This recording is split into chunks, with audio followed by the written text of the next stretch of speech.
La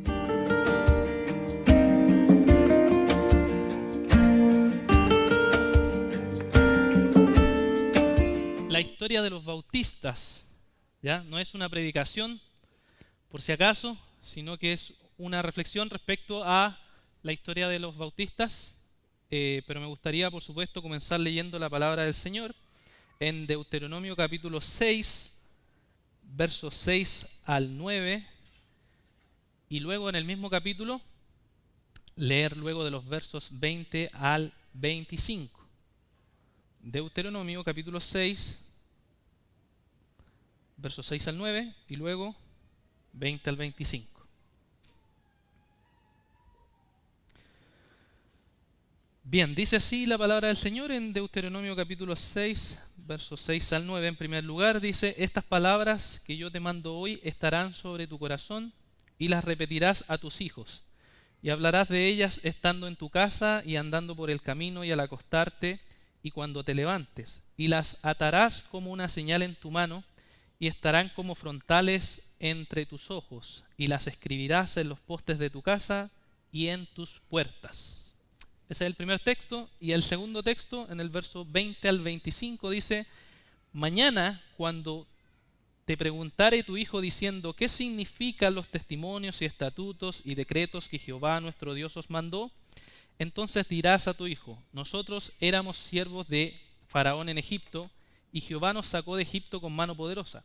Jehová hizo señales y milagros grandes y terribles en Egipto sobre Faraón y sobre toda su casa, delante de nuestros ojos, y nos sacó de allá, para traernos y darnos la tierra que juró a nuestros padres. Estos dos pasajes, hermanos, hablan de que el pueblo tenía que repetirle a sus hijos, ¿cierto? Como ustedes saben, constantemente las grandes señales, los grandes prodigios y cómo el Señor los libertó de la esclavitud de Egipto y todo lo que el Señor hizo para libertarnos. Y eso le traía al pueblo una identidad. Supieran quiénes ellos eran, quién era el pueblo de Dios, qué Dios había hecho en su vida, qué Dios había hecho en el pueblo. Cuando el pueblo se olvidaba de eso, la generación siguiente que nacía no conocía al Señor y no sabía lo que Dios había hecho en el pueblo. Eso es lo que pasaba constantemente en la historia del Antiguo Testamento, el pueblo que olvidaba lo que el Señor había hecho. Y eso me gustaría conectarlo, por supuesto, con la historia de nuestra denominación, los bautistas. Nosotros, si no conocemos la historia de quiénes somos, no vamos a saber obviamente quiénes somos, y no vamos a saber ni tener una identidad bíblica, teológica, centrada en la palabra de Dios. Y eso es lo que me gustaría reflexionar hoy respecto a la historia de los bautistas. Me gustaría reflexionar sobre quiénes somos y qué es lo que nosotros creemos, y finalmente ver de forma breve algunos de los hermanos que Dios ha usado a través de la historia de los bautistas, ¿ya? Me gustaría comenzar recomendándoles a los hermanos que les gusta leer, ¿ya? Más sobre la historia de los bautistas. Generalmente siempre he dado estos libros, ¿ya? Para quien quiera leerlo: uno de Justo Anderson, que es la historia de los bautistas, que está en español, y dos, lamentablemente, en inglés, que pueden y son accesibles hoy en día, el de Macbeth y el de Tom Nestles, que pueden comprarse y leer un poco sobre la historia de los bautistas y sus orígenes, ¿ya? Y últimamente ha empezado a resurgir el interés por el tema de los bautistas. Entonces han nacido páginas web o grupos o hermanos que han querido profundizar sobre ello. Uno es Federalismo, que es unos hermanos bautistas de otro país, y el otro es de Chile, Imagen Bautista, que es donde estoy yo con otros hermanos, que nuestra idea es traducir artículos y ayudar a los bautistas a pensar y a darse cuenta cuál es su historia, ¿ya? Así que les recomiendo un poco sobre eso para que puedan estudiar y analizar más, ¿ya? Viendo eso, simplemente, ¿quiénes somos los bautistas? ¿Ya? ¿Quiénes somos los bautistas? Somos una iglesia cristiana que cree que la Biblia es nuestra única norma de fe y conducta, ¿ya? Por tanto, creemos que ella debe regir toda nuestra vida, y el nombre de bautistas se nos puso como forma despectiva porque rechazábamos el bautismo de infantes, ¿ya? Debido a eso es como se nos puso bautistas rebautizadores o como quieran llamarle, y nosotros creemos, ¿cierto?, el bautismo de adultos o bautismo de creyentes. Debido a eso se nos puso bautista y se nos persiguió, etcétera, todo ese tema, ¿ya?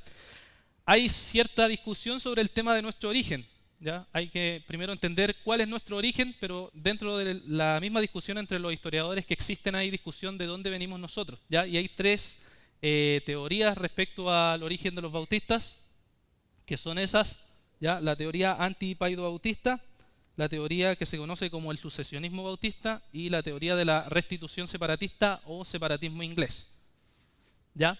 Entre los bautistas usted va a leer literatura que cada uno tiene su posición respecto al tema, ¿ya? Pero esas son en líneas generales cada una de esas posiciones. Ahí tenemos un mapa, ese está en Justo Anderson, en el libro él pone un mapa más o menos y explicando de qué se trata, ¿ya? La primera teoría antipaido bautista se trata de que los bautistas se identificaron con todos los grupos que en la historia rechazaron el bautismo de infantes. Por tanto, todo grupo que rechazó el bautismo de infantes en la historia sería un bautista, ¿ya? Y como ustedes ven ahí hay distintos grupos como novacianos, donatistas, paulicianos, que eran distintos grupos que rechazaban el bautismo de infante y por tanto se pensaba que esos grupos eran bautistas, ¿ya? Esa es una de las teorías que existe sobre de dónde venimos los bautistas. Hemos sido todos los grupos independientes que han surgido a través de la historia.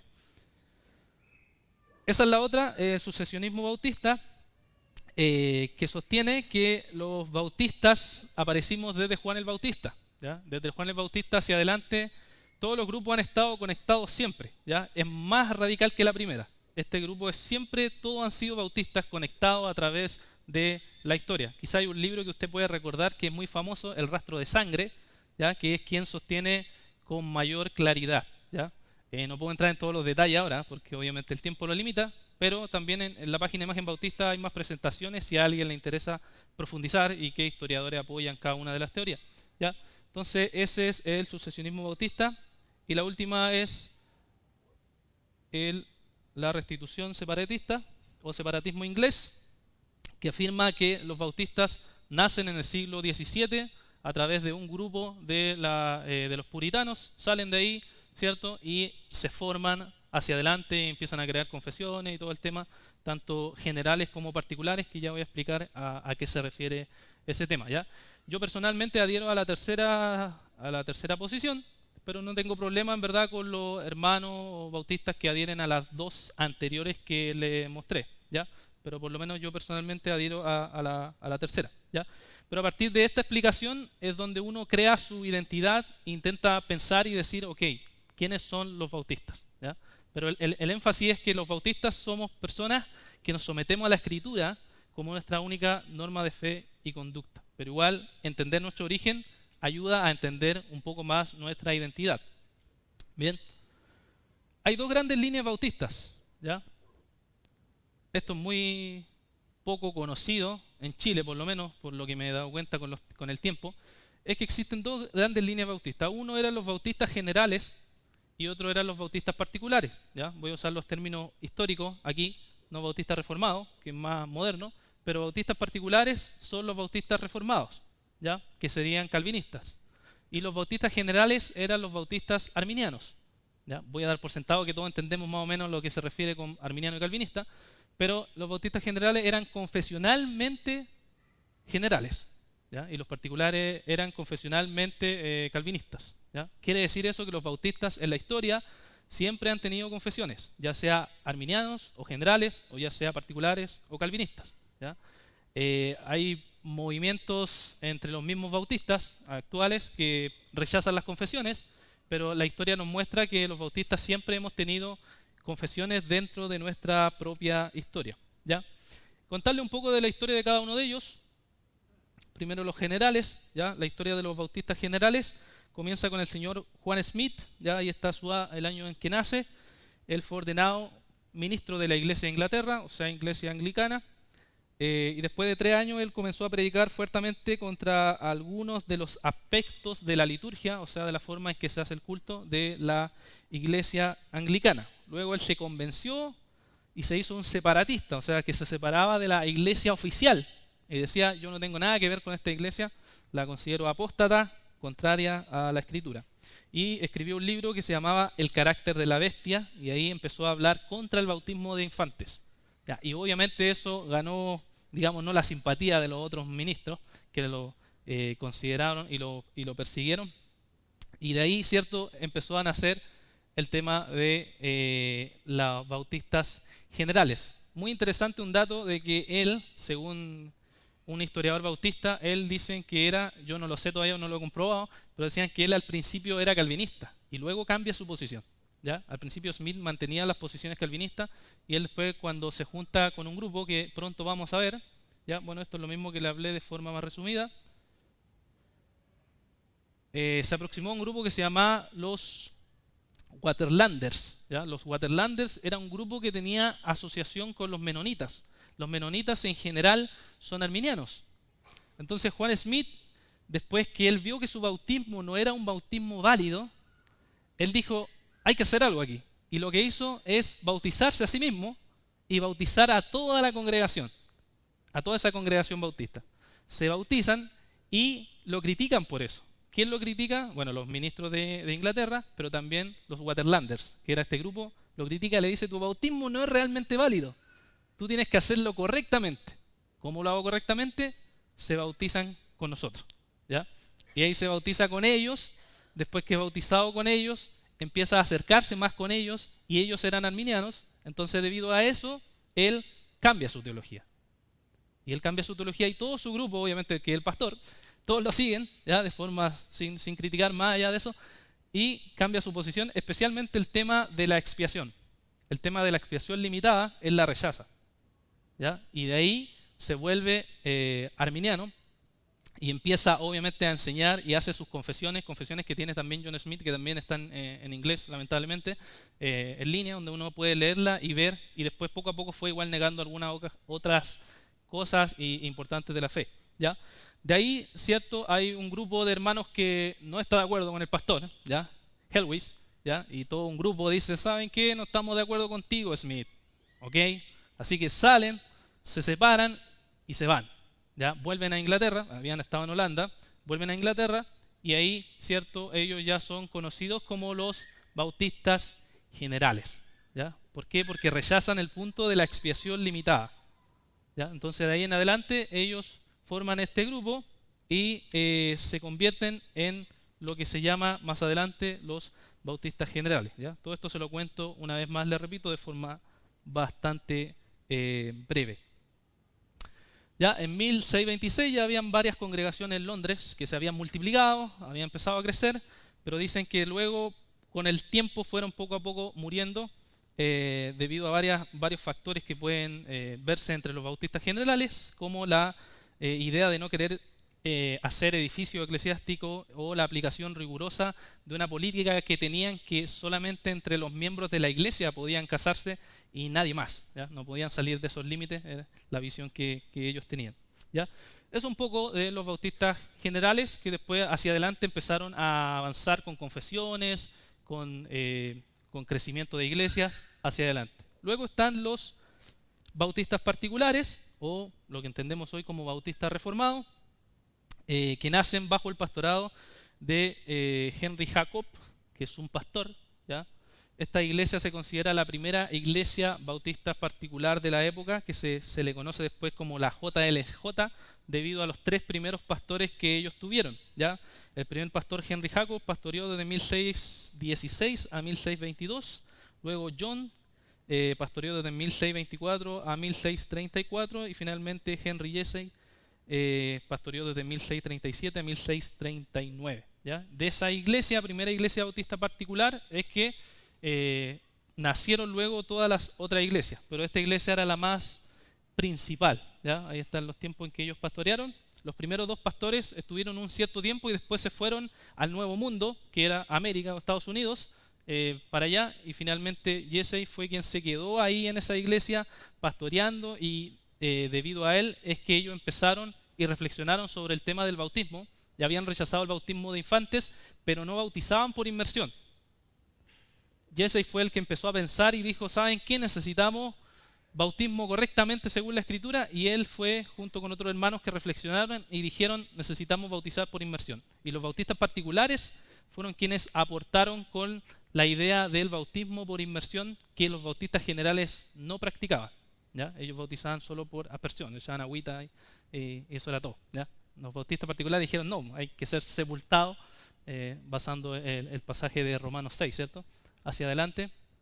Y de ahí empezaron a nacer los bautistas particulares, empezaron a multiplicarse por Londres y habían 7 iglesias bautistas particulares ya para 1643 más o menos, y en 1644 ellos se juntan, ¿cierto? Y hacen la primera confesión de fe bautista particular, o la primera confesión de Londres, donde 7 iglesias, ¿cierto?, se unen y se juntan y hacen una confesión de fe, que es la primera confesión, la que nos adherimos, yo pienso la mayoría aquí, es la segunda confesión de Londres en 1689, ¿ya? Esa es la segunda, pero la primera fue la de 1644, una confesión igual bastante buena en algunas cosas, pero bastante ambigua en otras.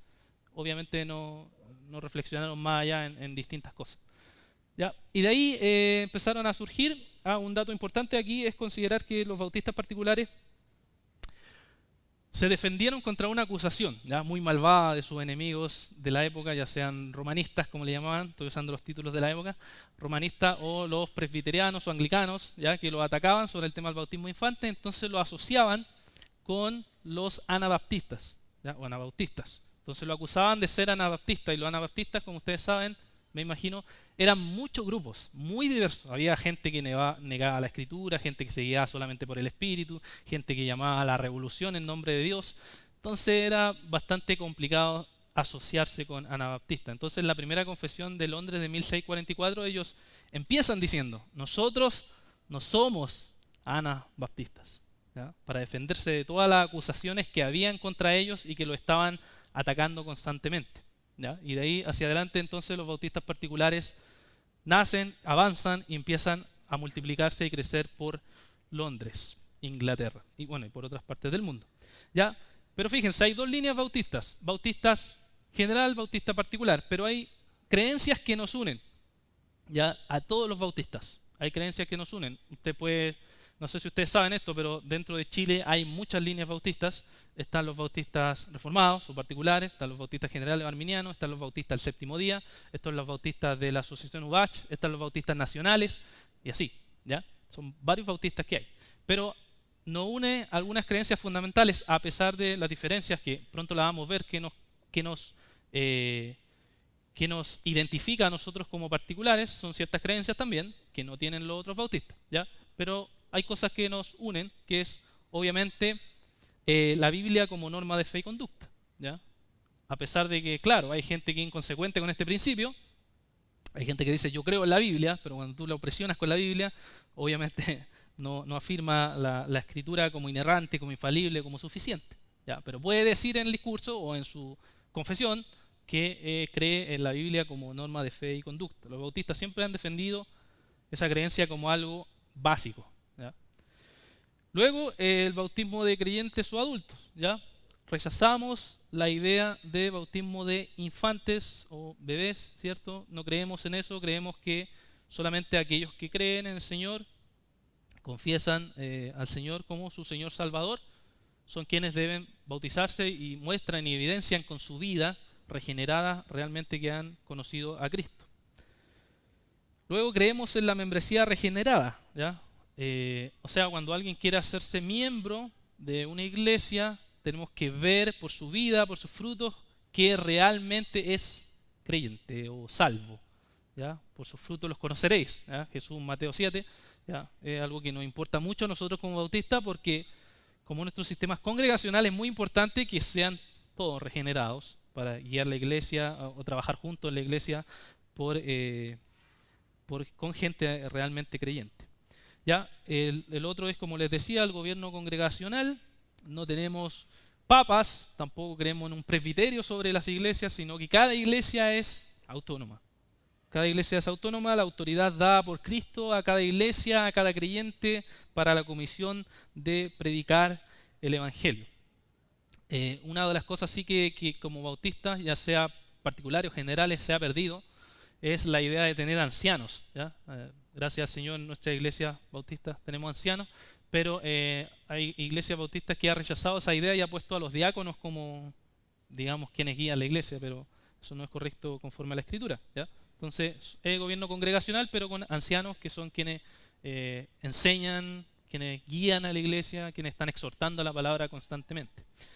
Otro principio importante, y según Anderson en su libro dice que ha sido una de las contribuciones más importantes que los bautistas han aportado al protestantismo, es la libertad religiosa.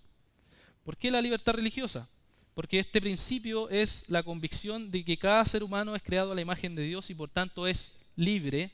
Por tanto debe haber tolerancia religiosa, libertad de culto, libertad de conciencia y libertad de propagación. ¿Ya? Para eso tienen que ir al pasado y pensar en esto. Cuando una iglesia, ya sea luterana, presbiteriana, católica romana, llegaba a un país, ponía su iglesia, toda la nación tenía que ser de esa religión. Toda la religión, el país debía ser confesional y nadie podía hacer lo contrario. Pero los bautistas dijeron, no, eso no es así. Nosotros plantamos una iglesia aquí o donde Dios nos ponga y cada cual si quiere creer, cree. Si no quiere creer, no cree. O si quiere creer en otra cosa, es libre. Nosotros lo que sí hacemos es predicarle a todo el mundo. Y así las iglesias empezaron a multiplicarse, la iglesia bautista. Especialmente hay historias muy interesantes sobre, no sé si conocen a Roger Williams. Roger Williams fue uno de los primeros bautistas que llegó a Estados Unidos y cuando estaban los católicos, los presbiterianos, los anglicanos, tenían todas estas prácticas en los distintos estados, donde llegaba a la iglesia y se ponían cada uno según su confesión. Entonces Roger Williams dijo, no, voy a comprarme unos terrenos. Le compró unos terrenos a unos indios que habían en esa época y en Rhode Island él insertó iglesias bautistas y cada uno tenía libertad de creer o no creer. Y empezaron a llegar ateos, musulmanes, de todo tipo que en la otro estado los perseguían. Entonces él puso ese principio de libertad, donde cada cual cree si se arrepiente, si cree en la Escritura o no. Nosotros les predicamos que son pecadores, que tienen que arrepentirse, pero la persona debe responder a eso si va a creer o no. Y los bautistas empezaron con ese principio, que era algo novedoso, de libertad religiosa. ¿Ya? Otro principio, creencia bautista, es la separación entre la iglesia y el Estado. ¿Ya? Los bautistas reconocemos que el Estado tiene un rol que cumplir, también reconocemos que la iglesia tiene un rol que cumplir, pero cada uno tiene un rol que cumplir sin mezclarse, ¿ya? Sin mezclarse. Algo muy importante para los bautistas siempre fue ese principio. La iglesia tiene su lugar, el Estado tiene su lugar, pero no se mezcla. ¿Ya? Desde Constantino hacia adelante la mezcla hemos visto que siempre ha sido negativa. Siempre ha sido negativa. ¿Ya? Por tanto, los bautistas siempre creímos en eso. Incluso antiguamente, yo leí un libro que se llama Hombres y Hechos Bautistas, en donde, no me acuerdo ahora el nombre de la fundadora de un hogar de niñas que hubo aquí en Temuco, donde ella no recibía nunca dinero del Estado. Ella no quería recibir, lo veía como pecaminoso. En muchos bautistas, cuando uno lee la literatura antigua, se da cuenta que para ellos era así. No estaban conformes que el Estado le pasara fondo a la iglesia para que avanzara la iglesia, construyera templos. No les parecía porque lo veían como pecaminoso. ¿Ya? Hasta ese punto ellos veían la idea de separación iglesia y Estado. También es importante que este principio no significa que los creyentes no tengamos una participación por la sociedad. ¿Ya? No significa eso. Cada creyente puede tener una participación en la sociedad, votando también a libre conciencia, participando en las cosas a libre conciencia, pero simplemente significa dar al César lo del César y a Dios lo de Dios. Finalmente, otra creencia bautista es la evangelización, tanto personal como misionera. Los bautistas siempre hemos recalcado la idea de que nosotros predicamos el Evangelio. Nuestro propósito en este mundo es predicar la palabra de Dios. Tenemos ahí a William Carey, alguien cierto que fue el padre de las misiones modernas, que se le llama, alguien que incentivó en los bautistas la predicación constante, ¿ya? Y las iglesias bautistas llegaban a un lugar y se multiplicaban, ¿ya? Era parte de los bautistas crear centros misioneros, crear hospitales, crear clínicas, crear colegios. Todas esas cosas eran parte de los bautistas que estaban multiplicándose constantemente, parte de la creencia fundamental de lo que es ser bautista, ¿ya? Eso tenemos en conjunto, todos los bautistas. Pero ¿qué creemos específicamente nosotros, los bautistas particulares o reformados? En primer lugar, nos distingue la confesionalidad, ¿ya? Nosotros somos confesionales. Esto no significa que la confesión sea igual que la Biblia, sino que es una interpretación de la Escritura a la cual nosotros nos sometemos y los miembros que quieren participar en nuestra iglesia se someten, ¿ya? Eso lo puede ver uno en el punto 1, sección 1, ¿ya? De la misma confesión uno ve claramente ahí que la Escritura es la norma total y plena de la Escritura, ¿ya? La mayoría de las iglesias bautistas actuales han abandonado este principio que ha sido parte de la historia, ser confesional, tener una confesión de fe para ser regulado conforme a lo que una iglesia va a creer. Si no, las herejías dentro de la misma iglesia van a abundar y no va a haber ninguna claridad doctrinal, ¿ya? Otra cosa es que somos calvinistas, ¿ya? Término muy usado, muy conocido en estos días en Chile. Esto simplemente significa que creemos en la soberanía total del Señor. Punto número 3, el decreto, si uno lo ve en la confesión, va a encontrar ahí que la idea de calvinista o decreto, o salvación o elección tiene que ver con el decreto del Señor. El Señor decretó ciertas cosas y van a suceder porque es parte de su propósito total en la eternidad. No sé a qué hora empecé, si los pastores me pueden avisar para no pasarme. ¿Sí? 11:15, ya. Gracias por tenerlo en cuenta. Somos pactuales, ¿ya? ¿Qué se refiere a esto? Somos parte de la teología del pacto, ¿ya? Este es un tema muy interesante. La confesión nuestra en el punto número 7 tiene una definición de lo que es la teología del pacto bautista. La teología del pacto generalmente se asocia con los presbiterianos, pero los bautistas tuvimos nuestra propia formulación de la teología del pacto, que es más bíblica, por supuesto, porque soy bautista, donde usted puede ver cuál es la formulación ahí y le explica de forma progresiva. Y eso es muy importante considerar. El bautismo, los bautistas lo defendíamos no a partir de decir, no hay ningún ejemplo de bautismo en el Nuevo Testamento. Nosotros lo que argumentamos es que la teología del pacto a nosotros nos muestra que el bautismo de niños no es correcto, ¿ya? Ese era el argumento bautista histórico, ¿ya? Entonces es muy importante recuperar esta idea de teología del pacto bautista para comprender bien el argumento del bautismo. Creemos también en la vigencia de la ley moral, ¿ya? La ley moral de Dios, o sea, los 10 mandamientos, no es que nos sirvan para nada, ¿ya? No es que son del Antiguo Testamento y estamos en la época de gracia y ahora no tienen nada que hacer para nosotros, algo que nos sirva, sino que son vigentes para nosotros. Lo ceremonial pasó, lo civil pasó, pero la ley moral de Dios sigue vigente para nosotros. No somos antinomianos, ya que quiere decir anti-ley. No, los bautistas no fuimos ni somos eso. En quinto lugar, creemos en el principio regulador del culto cristiano, ya que era el nombre completo, el principio regulador de la adoración del culto cristiano. ¿Ya? Creemos que la Escritura ha limitado cómo deben hacerse los cultos. La Escritura ya ha dicho cómo deben hacerse los cultos y nosotros no les agregamos nada más que los elementos que la misma Escritura nos da para el culto, que es la oración, los cantos espirituales, la lectura de la Biblia, la exposición de la Biblia, la cena del Señor, el bautismo cuando es necesario. ¿Cierto? Creemos que esos son los elementos dentro de un culto y no le agregamos nada, ¿ya? No vamos a tener marionetas, ni teatro, ni nada de eso en los cultos bautistas reformados particulares, ¿ya? Creemos solamente que la Escritura es suficiente, ¿ya? Predicamos la Escritura y el Señor atrae a su escogido.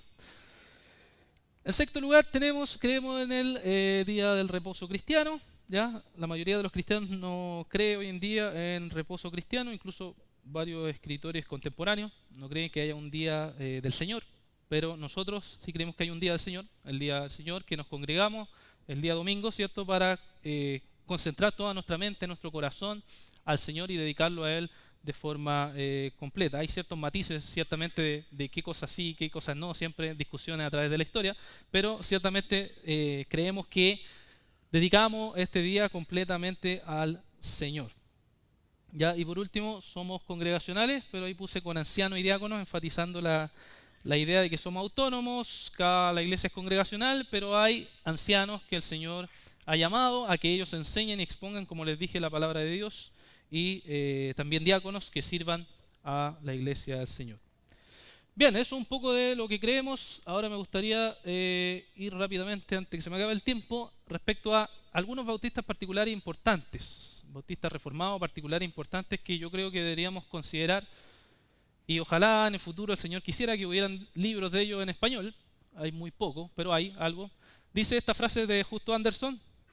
Dice, un pueblo sin memoria histórica no tiene identidad. Conocer nuestra historia nos ayuda a seguir adelante y prepara a los más jóvenes para continuar haciendo historia.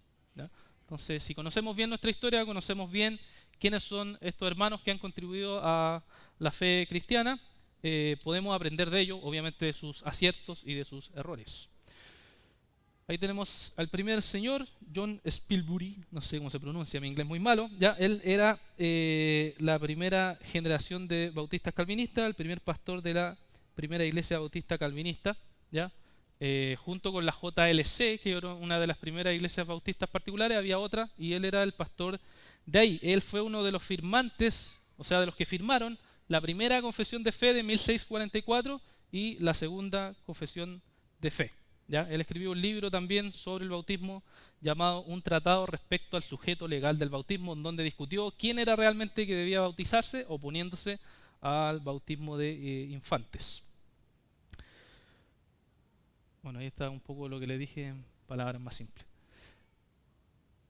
William Kiffin, ¿ya? Del primero no encontré fotos porque eran muy antiguos. ¿Ya? William Kiffin, él es reconocido, ya la enciclopedia bautista, en inglés una enciclopedia bautista que es muy buena, donde va mostrándonos quiénes son cada persona, hablando de su tiempo, de cómo nació, cuánto contribuyó a la fe cristiana. Y la enciclopedia bautista nos dice que sobre Kiffin que por la mitad de un siglo fue el padre de los bautistas ingleses, ¿ya? Muy importante. Él también fue otro de los que firmó las confesiones, ¿ya? Uno de los importantes, y fue un comerciante de la época muy importante, tanto que el rey le pedía prestado a él, ¿ya? Dinero para cosas que el rey necesitaba hacer, y él ayudó a muchas iglesias dando dinero, ¿ya? Debido a que era pastor y a la vez era un comerciante. Entonces con su dinero contribuía a la formación de iglesias, a seminarios o institutos, lo que entendemos ahora, para formar pastores futuros y ayudar a iglesias que recién estaban comenzando. ¿Ya? Este quizás es más conocido, ¿ya? El señor Bunyan. Era un hombre con muy poca educación, ¿ya? Trabajaba arreglando ollas, fue encarcelado 12 años por predicar sin licencia, ¿ya? Cuando alguien predicaba, necesitaba la licencia de alguna iglesia para poder predicar. Pero los bautistas, otra de las cosas que se ponían, porque esa licencia generalmente la da el gobierno o el Estado, decía, no, yo predico el Evangelio y hago iglesia y predico al Señor sin ninguna provisión. Tengo esa libertad en el Señor. Y él entonces predicaba constantemente el Evangelio y debido a eso estuvo encarcelado. Incluso cuentan que él cuando estaba en la cárcel estaba en esos calabozos oscuros que seguramente han visto y había una pequeña ventanita donde él predicaba y la gente estaba afuera escuchando los domingos sobre lo que él iba a predicar, ¿ya? O sea, a ese nivel los bautistas no le importaba represión, sino que estaban constantemente predicando el Evangelio, ¿ya? Él tuvo unos interesantes debates con Kiffin y Kitch, que son otros bautistas, sobre el tema de si alguien que era paido bautista, o sea, alguien que creía en el bautismo de infante, debía participar en la cena del Señor, ¿ya? Él decía que sí, y Kiffin y Kitch decían no, ¿ya? Fue una discusión que se dio ahí, se escribieron artículos unos contra otros para argumentar quién tenía razón. Él pensaba, John Bunyan, que poner el bautismo a ese nivel era poner al bautismo como un ídolo, ¿ya? Fue parte de lo que él pensó en esa época, ¿ya? El siguiente fue su contrincante amigo, Benjamin Kitch.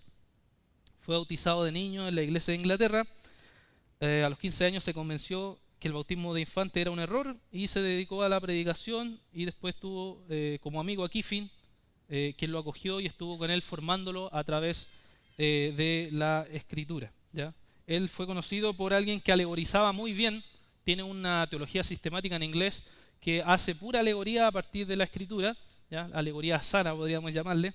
Compitió un poco ahí con Bunyan sobre muchas cosas y es bastante conocido por ser quien introdujo dentro de los bautistas los himnos, ¿ya?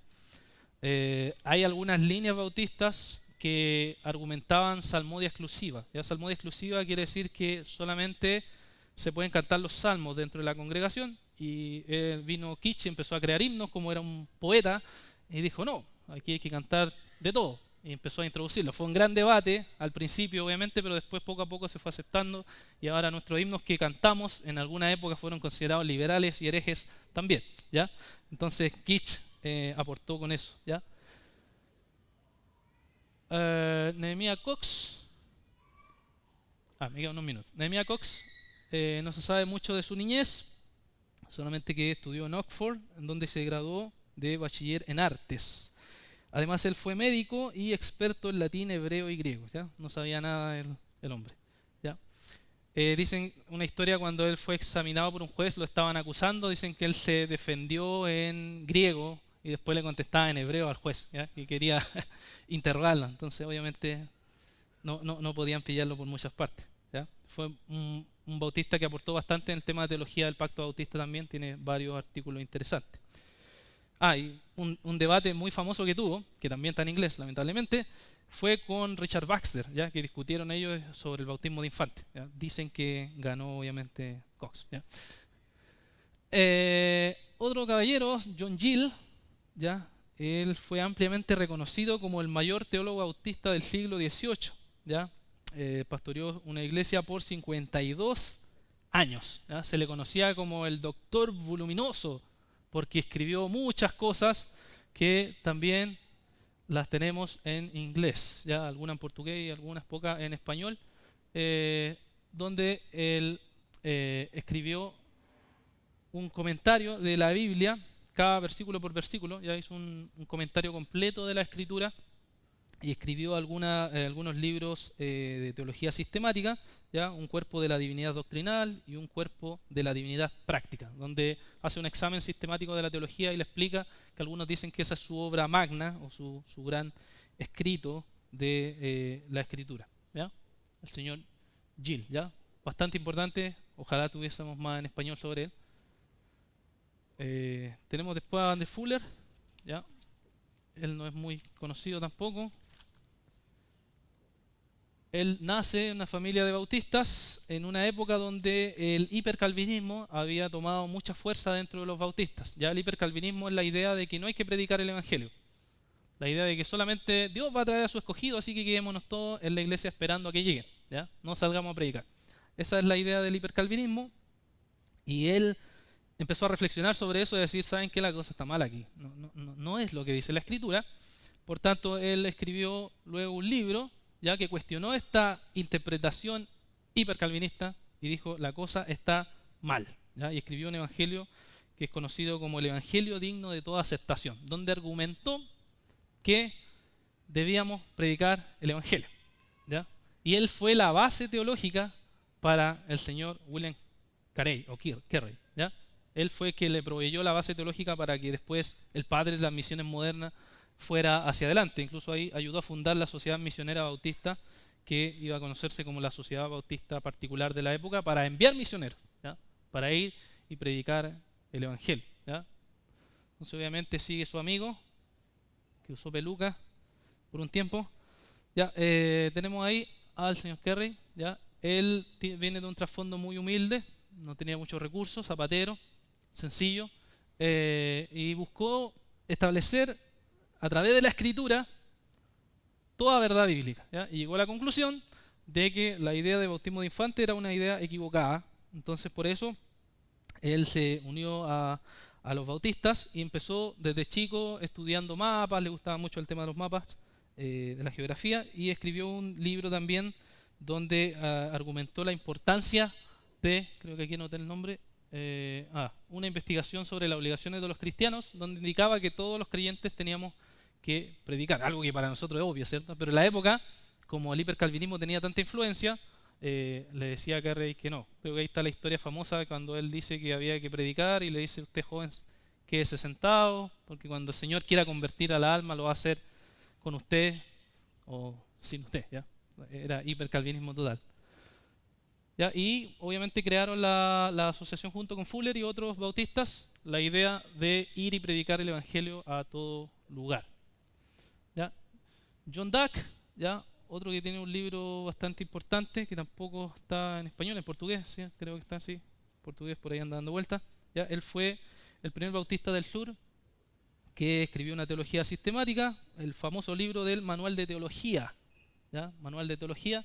Él, estudiando la Escritura, también llegó a la conclusión y rechazó el bautismo de infante, ¿ya? Él tuvo mucha influencia en los bautistas del sur, mucha.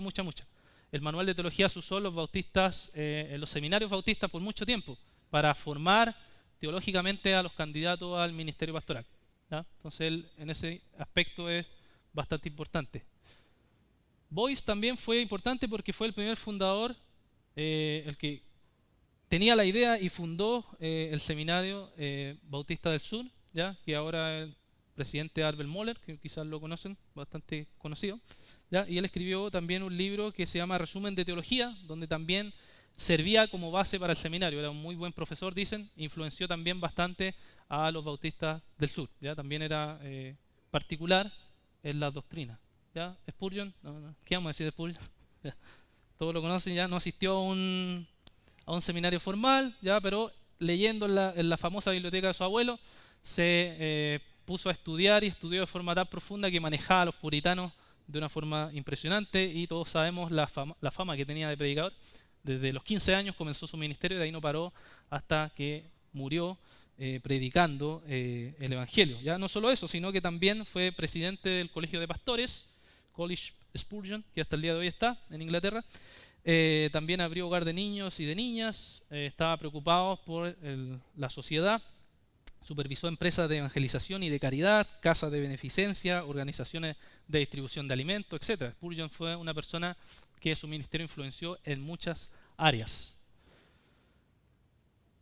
Strong, August Strong, ¿ya? Fue también un bautista bastante conocido, notable, dicen, teólogo del siglo XIX y algo del XX. Ya escribió un libro que es también su libro obra magna, que se llama Teología Sistemática, donde también ahí él lo que hace es leer varios autores y toma sus posturas, las discute y las reflexiona y las refuta, ¿ya? Algo parecido a los presbiterianos como Hodge, que era amigo incluso, dice. Entonces muy parecida a su sistemática en ese aspecto, muy filosófica, ¿ya?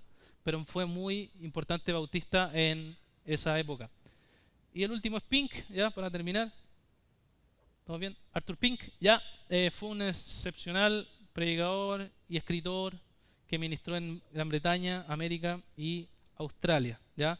Él nunca fue reconocido como pastor. La unión de pastores de la época lo marginó debido a sus opiniones calvinistas, ¿ya? Y cuando fue a pastorear a una iglesia calvinista, lo trataron de arminiano, ¿ya? Así que no le fue muy bien a Pink, lamentablemente, en la vida. Pero todo lo que nosotros conocemos de Arthur Pink, seguramente usted conoce los libros Atributos de Dios, Elías, ¿cierto? Los Pactos Divinos. Todos esos libros fueron parte de la revista que él escribía. Él escribía una revista, que esa revista era de donde se sacan después todos sus escritos, ¿ya? Ahí está, Estudios de la Escritura, se llamaba la revista, donde él estudiaba y tenía un grupo de suscriptores que lo estaban constantemente siguiendo, y de ahí salen después sus escritos. Él muere y después que muere se hace muy conocido hasta el día de hoy, pero en su vida Pink la pasó muy mal, ¿ya? Él no tuvo apoyo ni aporte de casi nadie. Incluso dicen que cuando muere solamente 10 personas fueron a su funeral, ¿ya? Entonces, digamos, Dios se glorificó en todo ese trabajo que hizo Arthur Pink.